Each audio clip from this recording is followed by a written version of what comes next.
સુરતના પાલ વિસ્તારમાં શોકજનક ઘટના. પરણિતાની ઇજ્જત સાથે ₹50 લાખના ઘરેણાં અને ₹2,59,000ની લૂંટ.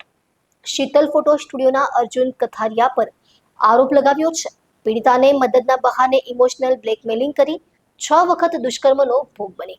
પાલ વિસ્તારમાં થયેલી એક ઘૃણાજનક ઘટનામાં આરોપી અર્જુન કથારિયાની ધરપકડ કરી છે. આરોપીએ પીડિત પરણિતાને મદદના બહાને ઇમોશનલ બ્લેકમેલ કરી 6 વખત દુષ્કર્મ કર્યું હોવાનો આરોપ છે. સાથે જ તેણે ₹50 લાખના ઘરેણાં અને ₹2,59,000ની લૂંટ પણ કરી છે. પીડિત પરણિતા સાથે આરોપી અર્જુન કથારિયાની ઓળખાણ ફોટો સ્ટુડિયો દ્વારા થઈ હતી. તેણે તેમને વ્યક્તિગત સમસ્યાઓમાં મદદ કરવાના બહાને ફોર સીઝન હોટલમાં બોલાવ્યા અને ત્યાં 6 વખત જબરદસ્તી કરી.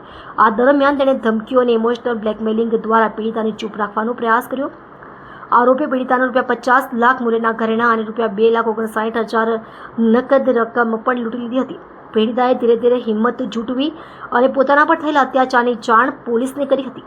પાલ પોલીસે આરોપી અર્જુન કથારિયાને ઝડપી કાર્યવાહી કરી ધરપકડ કરી છે. આ દરમિયાન મળેલા પુરાવાઓ આરોપીના ગુનામાં સામેલ હોવાની પુષ્ટિ કરે છે. પોલીસ આરોપીને કોઈપણ રીતે બચવા ન દે તે માટે કડક નિયંત્રણમાં રાખીને કાનૂની કાર્યવાહી કરી રહી છે.